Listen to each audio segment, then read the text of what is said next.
Welcome, everyone, to this webcast from the Knowledge Media Institute at the Open University.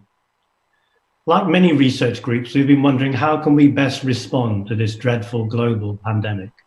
And here we're going to describe a response from the blockchain team at KMI. In particular, we're going to describe an app that we've built for COVID-19 antibody or vaccination certificates. So there'll be two presenters, and they are Professor Mark Eisenstadt, who actually founded KMI and is now an emeritus professor, and Mano Ramachandran, who's a research associate within the lab. So without further ado, over to you, Mark. Thanks, John. Hi, everybody. Thanks for tuning in. I'm going to explain what we've done and answer the question, so what? Namely, why we think it's so important. Then I'm going to describe the secret sauce that makes it all work and hand over to my colleague Mano for the behind-the-scenes live demo. I want to say a bit about some myths that I need to dispel. So we start with a kind of open mind. Now, you might think that blockchain is the work of the devil from what you may have heard about Bitcoin, but let's get real for a minute. A blockchain is just a decentralized or distributed ledger. Think of a spreadsheet or a database with some entries grouped into discrete chunks and fingerprinted. A unique fingerprint for each chunk links it to the previous chunk. So if somebody changes one little entry, the whole thing is invalidated. And for good measure, there are multiple copies distributed all over the place. Now, second myth is that blockchains are slow. Well, quickly, that's not true anymore. Third, blockchains kind of an environmental disaster. Again, it's not true anymore. A blockchain like we're using with a consortium does not require massive expenditure on computational resources. Now, another myth is that immunity passports are kind of a stealth route to Big Brother identity management. But actually, all we're doing is providing a verifiable and private test result, as you'll see. People think, well, COVID-19, a reinfection happens, actually. So what's all this about? Well, I'm afraid that's just hearsay. The test results were flawed when that came out. People may think antibody tests are inaccurate.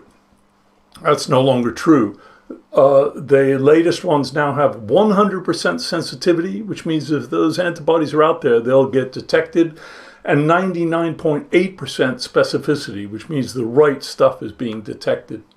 7, well, maybe immunity, if it happens, is very short-lived. Well, frankly, the jury is out. It is believed by many immunologists that it lasts for perhaps months or years, but we'll wait and see. And how about vaccination certificates? People think, oh, more bureaucracy, we don't want that. Well, frankly, these are already the reality. They're already required for yellow fever, for admission to over 20 countries. And in case you think you're never going to a country that has yellow fever, how about measles? Measles is live and kicking again in a big way since 2019. If you want to attend Washington State University, you must have a measles immunity certificate or you don't get in. How about New York City? To go to schools in Brooklyn, you are required to produce a vaccination certificate because it's gotten that bad. So this is the reality. The question for us is, how do we deal with it in a way that preserves your privacy and also is tamper-proof? So I'm going to now explain what we've done and how we've done it. The basic idea is you go in for a blood test to a trusted location. This is not a home test. You go into a trusted pharmacy, or maybe it's your GP surgery. You get a test. Step B, you get issued with a certificate, okay? Frankly, it is going to be a digital certificate. It's going to come to you on a mobile phone because that's the most tamper-proof. There's a paper backup version as well. At step C, you get verified. You show off your certificate on your mobile phone to, let's say it's your employer or some other gatekeeper. It might be a border control, whatever. You show them your certificate, and they can verify it quickly. Well, any mobile phone that has the app. And verification means the gatekeeper says, hey, that's good enough.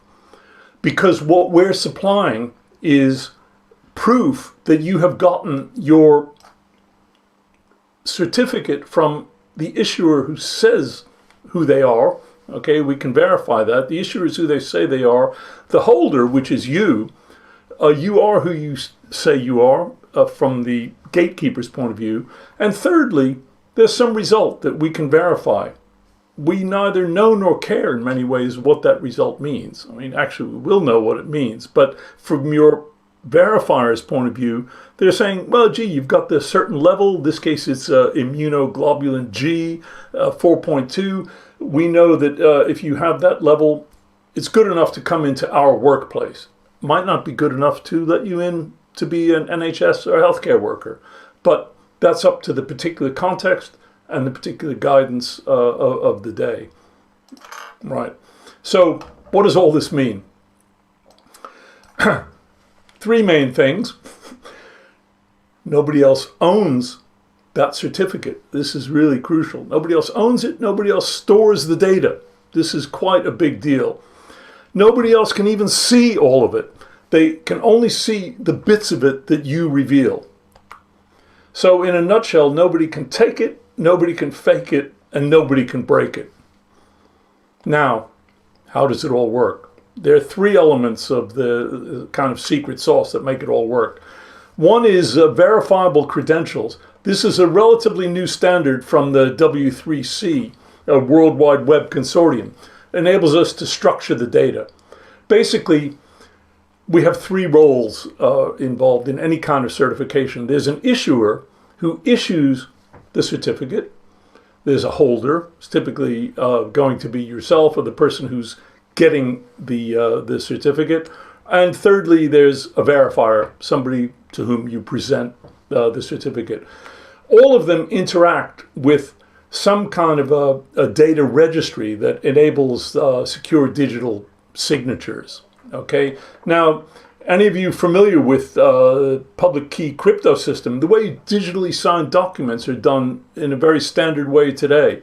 You as the sender, you have a private key, and your recipient has your public key. The private and public key go together. They make this massive chain of bits that secures the signature. Well, the verifiable data registry is just a generalization of that, because the current public-private key system, the registry, is kind of an elite cartel-owned operation. This is more widely distributed, okay? And we'll see how in a minute. Part B of the secret sauce is what are called solid pods. This is quite a cool innovation from Tim Berners-Lee and his team at MIT that we're now using. It basically decentralizes all of your personal data. So you own it, you keep it in your own control. You even host it on your mobile phone, typically. And the way to think about this is a kind of storage for things like the thumbprint there represents digital identity. The paper icon is just any kind of documents that you may want to store personally. But this is just like having a Facebook or any kind of network environment that you're used to, social networking, whatever, without Facebook.com, without the central silo that tends to own all of your personal information, as we all well know. Okay. In fact, it can be done without that central ownership. So this is quite a radical concept. Step C is what we call is a consortium blockchain. It's a variation on the blockchain that has a smaller number of users, but it has all the benefits. It's secure, immutable, and trusted record. So it holds encoded hashes, which are these kind of thumbprints or fingerprints of your record. the record cannot be re-derived from that fingerprint.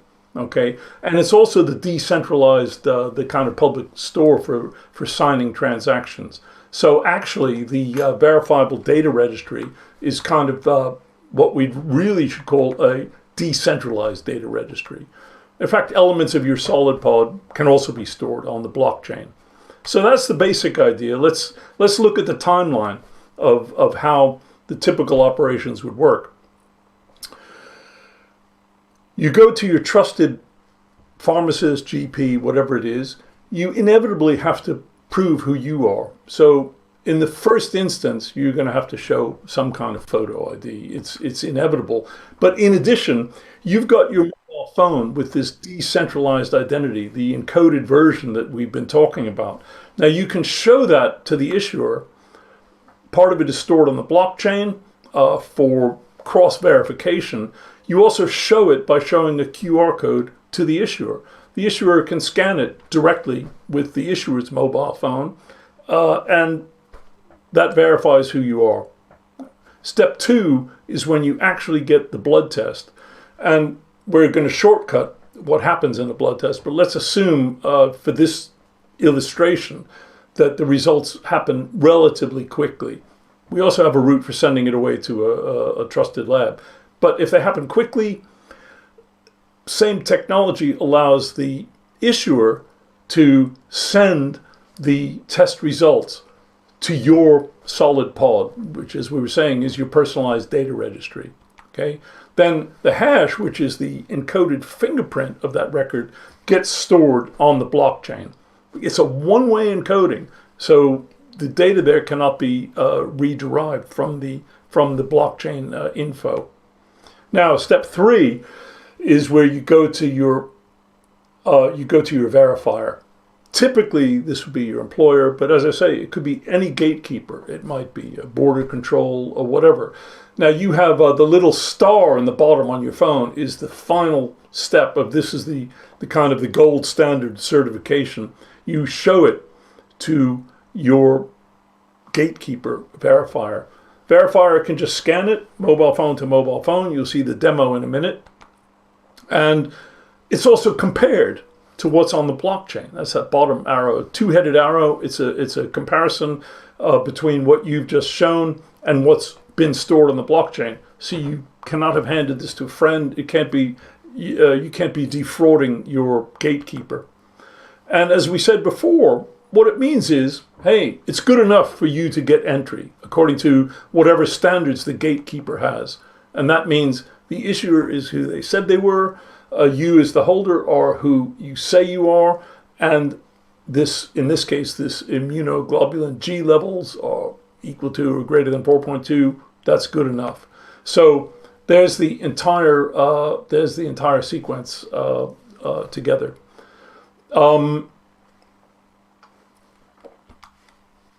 The net result of all this, if you like, is just what we promised at the beginning. Okay, I focused in on the holder and the holder's mobile phone.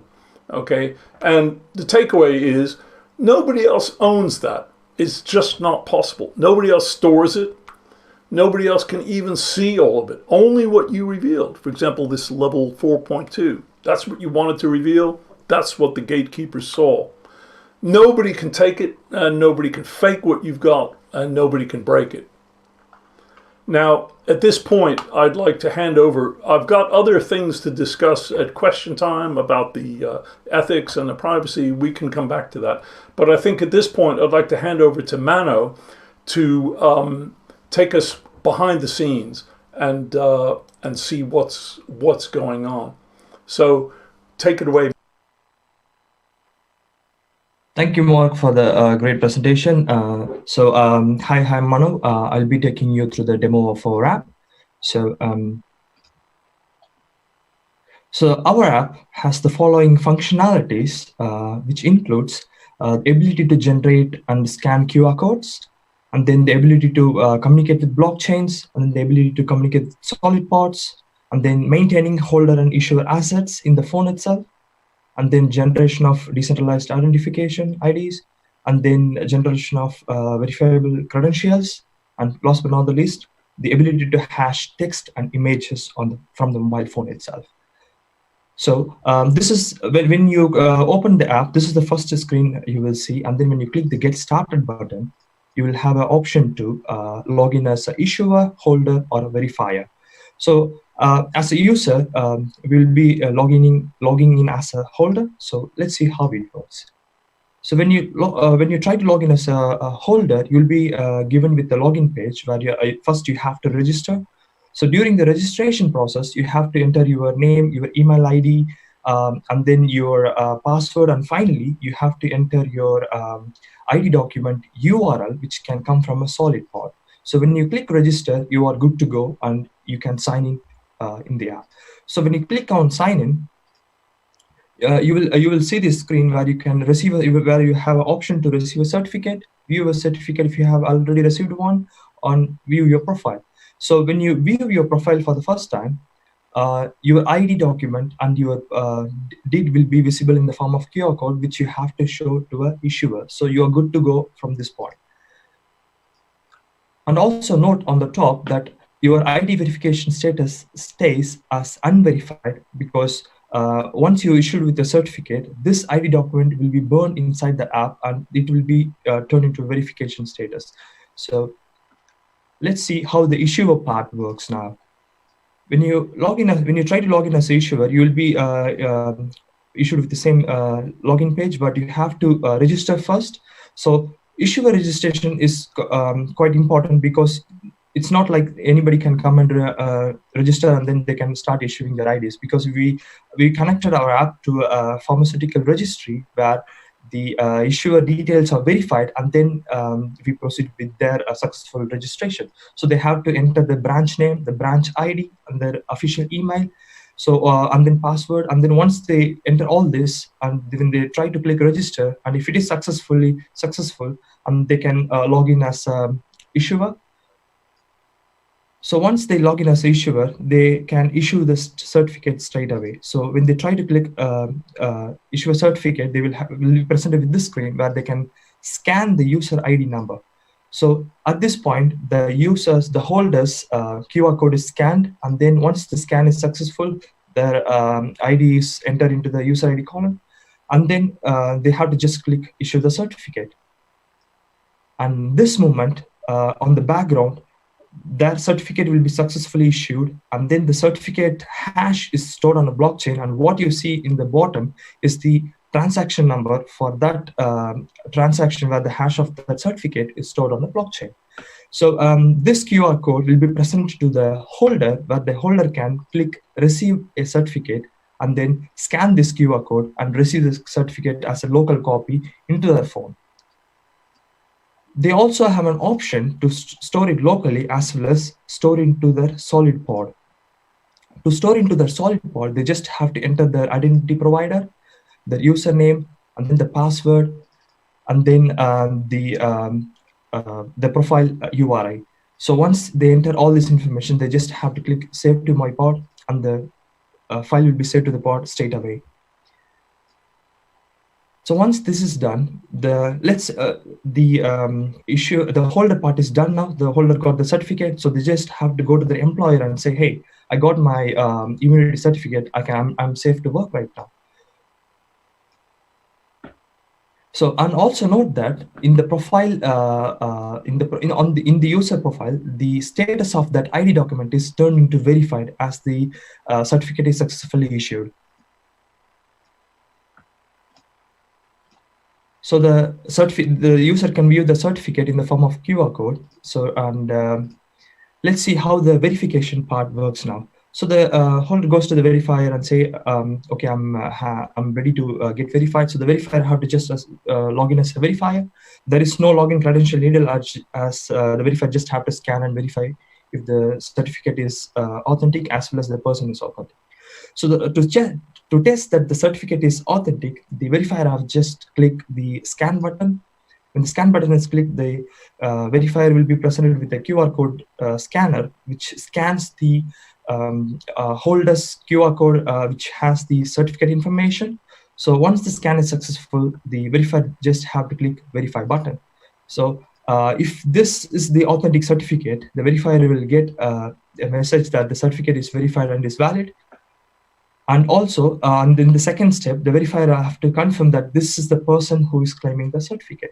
So when the user click the view profile page, the holder will be having another screen where their ID will be visible, and then it also shows that the issuer status is verified.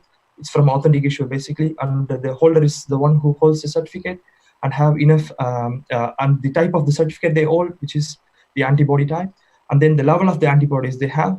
So the verifier just have to verify whether the person in the ID license is the same as the person who is presenting this, basically. And that's it. This is how it works. And with this simple process, we issued a blockchain-based antibody certificate. And as Mark mentioned, nobody can store it, nobody can fake it, nobody can break it. Thank you.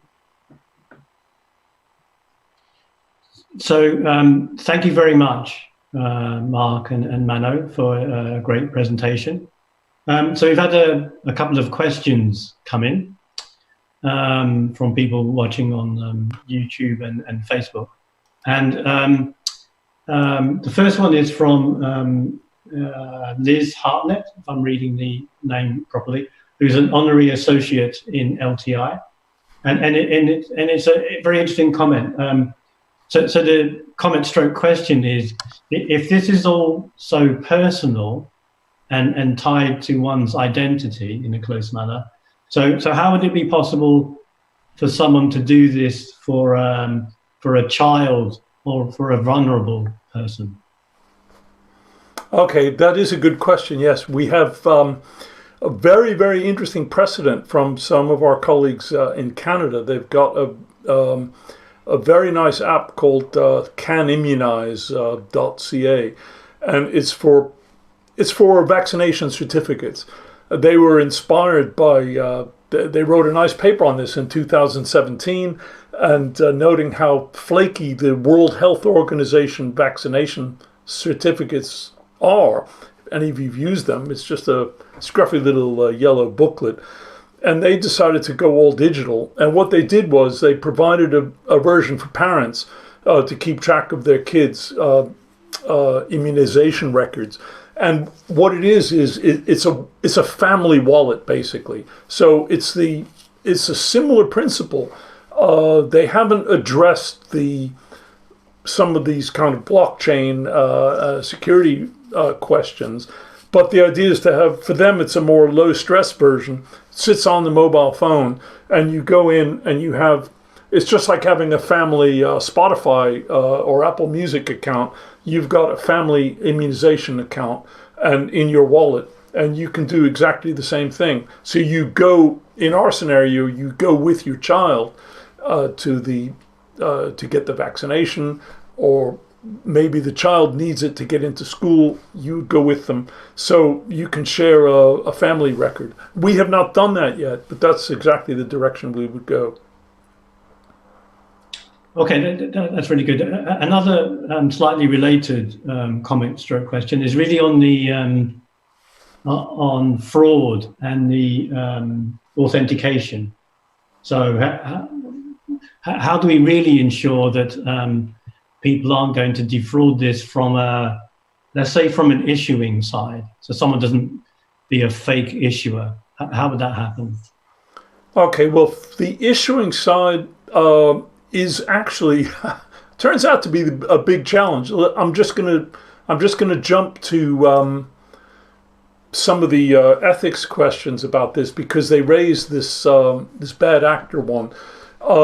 In this, so I'm digressing just a little. I'll come straight back to your question, because the concept here is that, assuming we've solved the questions of being private and tamper-proof, there is a question about do we need the certificates? And we think we do, and we think they need to be digital. But the third bullet point is about bad actors, and bribery in particular turns out to be one of the toughest problems, where everything is solved, but somebody bribes the issuer.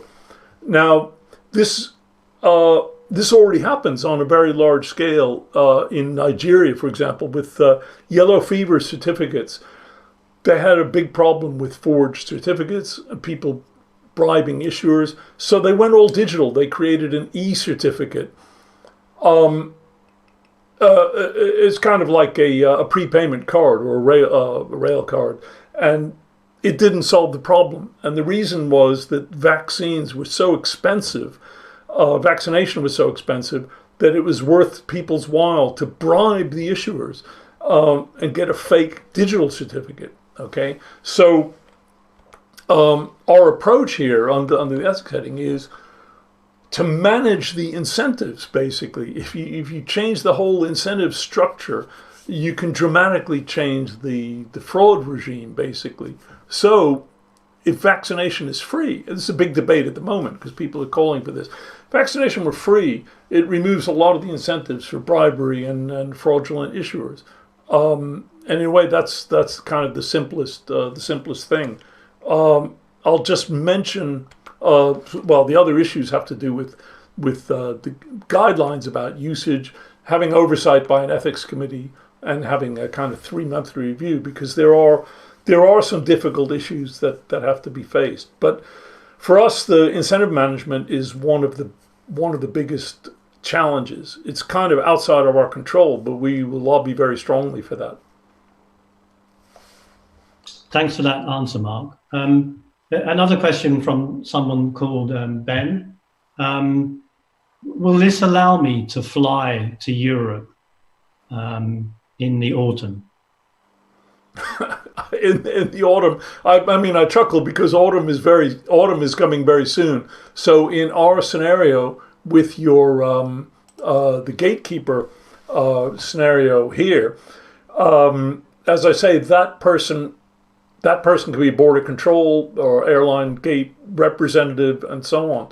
So sure, in principle, if the scheme is adopted, then it would allow you to do what you need to do or what you want to do. I doubt if it will be available by the autumn. We're applying now. I don't know. John may want to say some more about the research consortium, but we are applying now for some UK funding to roll out our prototype to larger field trials to make sure this works at scale, but also make sure there's buy-in from everybody in the chain, from the issuers and the verifiers.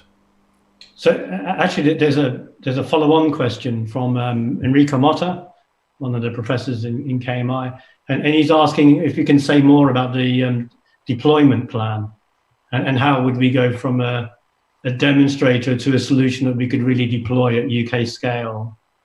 Sure. Yeah. I mean, what we're bidding for now with our UK RF funding is to have some partners on board, and I have to say we're talking to some household name partners to be involved in the testing and the issuing, and also in the verification. We're talking to some firms that have tens of thousands or hundreds of thousands of employees. And the idea is to have a small-scale trial as phase 1, which is just a dozen or so people, make sure we get the apps sorted out and all the usability okay, and so on.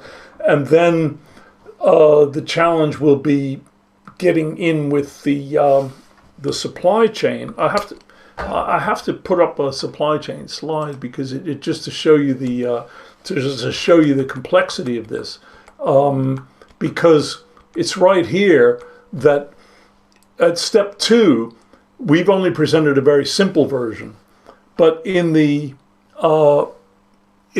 radical version, I'll just zoom in here. The radical version, your blood sample goes off to a lab for testing.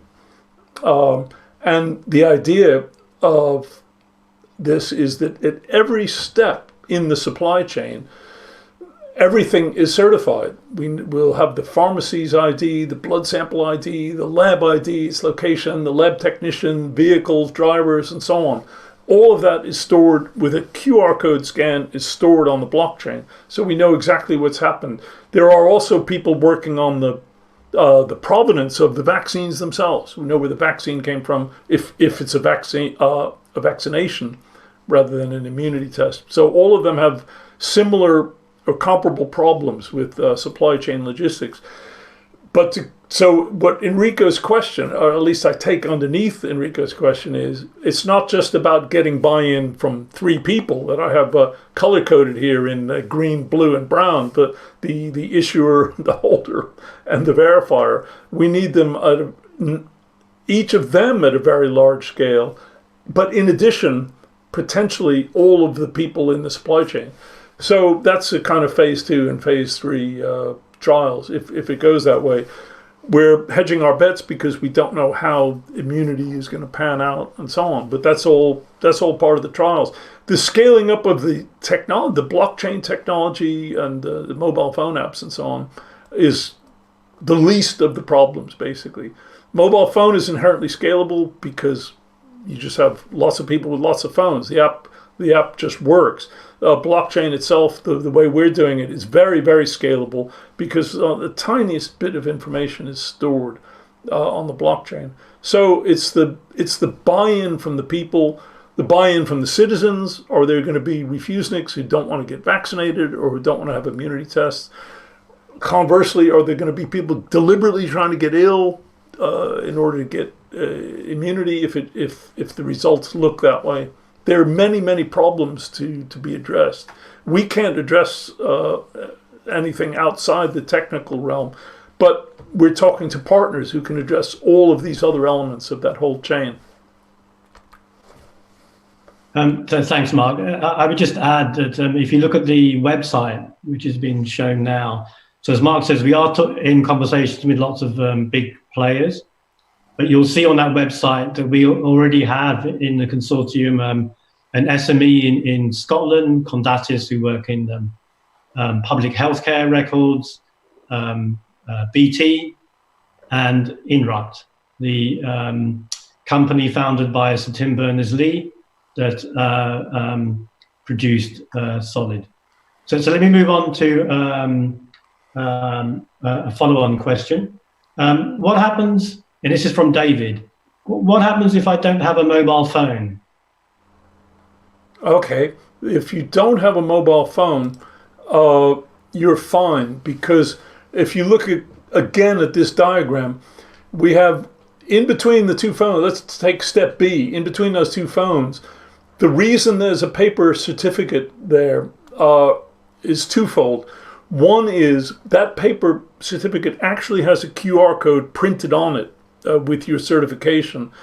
It's not unlike a train ticket that you decide to print out, a concert ticket, and so on. So you could have it as a fallback.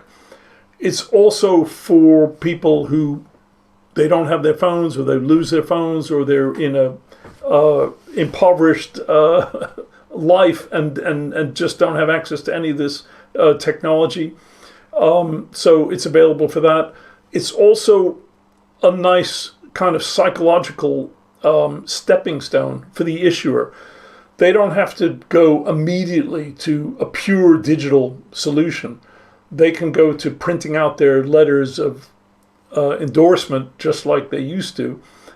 Happens to have a QR code on it this time, and they can just scan that, and it eases them into the workflow. So it's not unlike let's say airplane or train tickets, that they coexist in paper and digital form. People vote with their feet. They ultimately migrate. It won't be as secure, in our opinion, but it's actually pretty good on paper. Okay, I have actually quite a complex question from Sazadeh Rahman on Facebook, which I'll break down into parts, if that's okay. So firstly, is this, the question is this related to antibodies or tests for the disease? So could you clarify that? If you're infected or not. So sure. Yeah, this is all antibody. Our work is based on antibody tests, okay? The idea is that you've got, here's the beast, the severe acute respiratory syndrome, coronavirus 2, is the troublemaker at about a 10 million times magnification. And yes, the virus itself, I'm just going to say very quickly, because there's there's some interesting aspects of it, that it's surrounded by this sheath or this envelope, which decomposes if you use soap and water. So wash your hands. And secondly, there's one element of it, the so-called spike protein. There's an element of it that's the thing that attaches to your cells and in your lungs, and it enables the virus to invade. Okay, your body this is a big shortcut. So don't worry if you're a biologist. This is a big shortcut.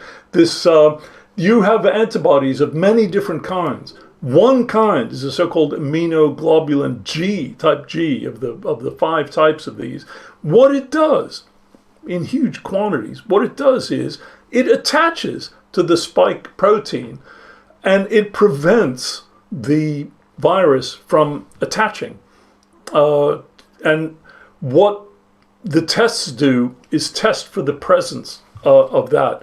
It's not the only antibody, but it's one of the cleverer ones. So deep down at this 10 million times magnification, it's World War III going on down below with all these. And if we accept that these are detectable, the challenge is when they appear. Okay, because the typical life cycle that you see in this graph here is that the virus appears after at its peak in a few days, and as it tails off, the antibodies start increasing in number. Okay, and maybe 7 days, maybe a week, and so on.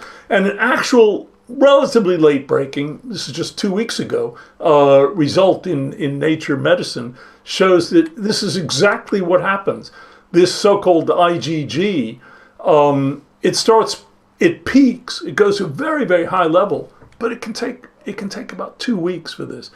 That's why all these studies take such a long time to do. Okay, so I'll stop there with my limited knowledge of biology, but that's what is being tested for, and there will be others. There are many antibody tests in kind of competition or in under research at the moment, but the antibodies are there, and they can be detected with very high accuracy, and that means you had it typically some time ago. That's the nature of those these graphs. The graph on the left, the virus says, well, you had it a while ago. Antibodies take a time to detect. That's what's being detected, and it's the most reliable indicator that you actually had it. Whether you're immune, well, we have to see. Okay, we believe they will impart immunity for long enough. We don't yet know, so we want to be ready for when those results are out. So the next part of the question is really to do with who will benefit from this. So you can think about patients, you can think about healthcare workers, the NHS, in the question, airports and workplace environments are cited. So could you say something about who will benefit from this and how? Well, we believe that the benefits will be massive because, for one, it will enable people to go back to their normal lives. Basically, it's not unlike, I think in many ways the yellow fever and measles examples are probably quite good ones. In certain places where people have been refusing the MMR vaccinations, measles is on the rise in big numbers. And it's really debilitating, and it's preventing life from going on as normal, just like we're experiencing now with the COVID-19 pandemic.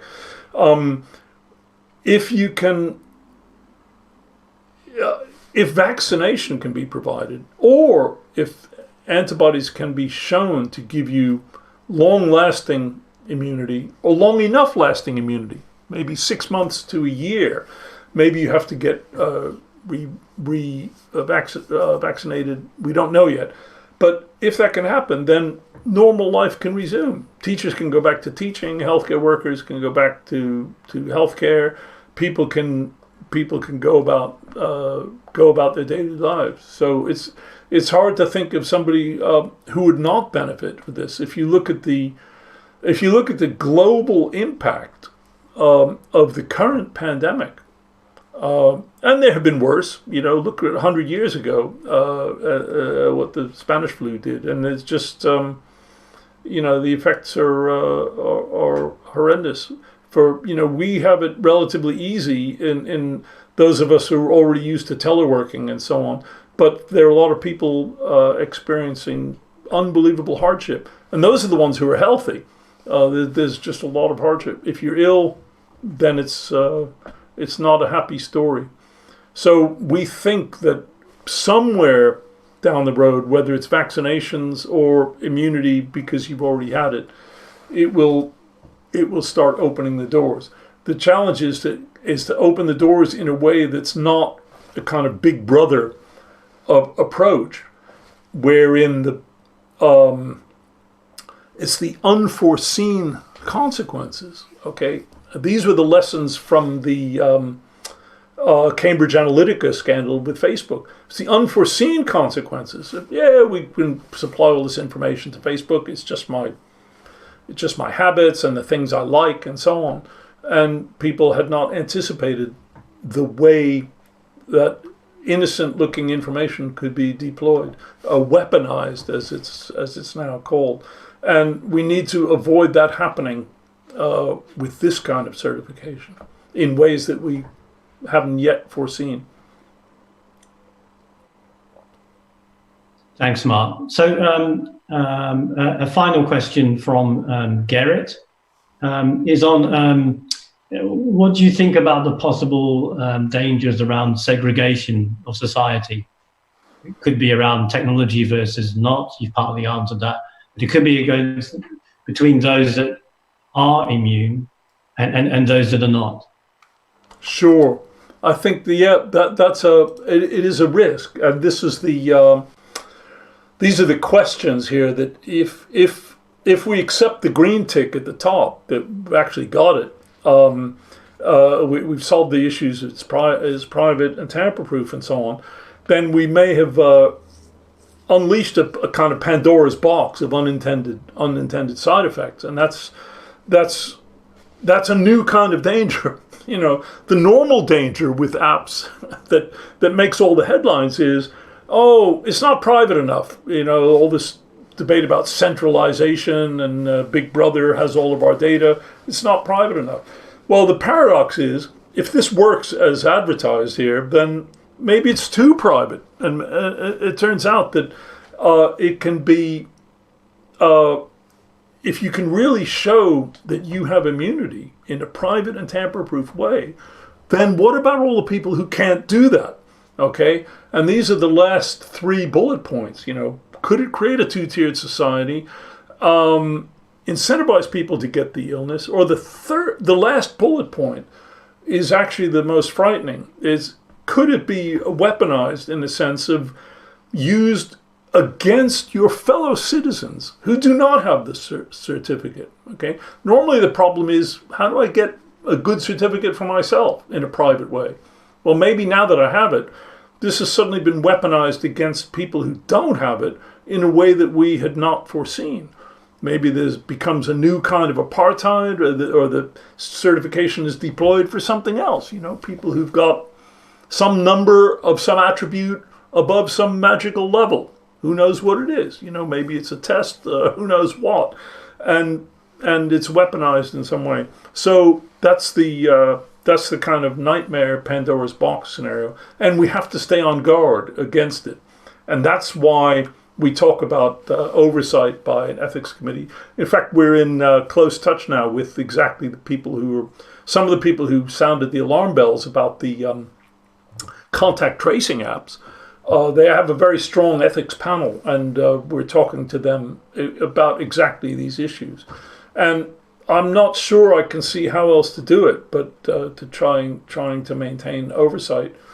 It might be a naive thing to say because people would argue, like with Cambridge Analytica, everybody said, "Oh yeah, we're gonna take care of this, and we're gonna have oversight committees and so on." But it slipped out through a side door, and people will always think of nasty ways to use these kind of things. So we've got to look at that. But my caveat to all this is that, as we saw with the measles and yellow fever examples, is that vaccination certificates are already a fact of life, and they're used in a very clumsy way at the moment. So it's something we would like to improve, but in a socially responsible manner. So actually, a final follow-up to that, Mark, which is say slightly out of scope, but I think it's still worth asking. So along with the answers you've given around the ethics side, do any ideas, suggestions come to mind on what legal changes we might like to have to facilitate this? So, of course, the biggest recent legal change I can think of around any of this area was GDPR.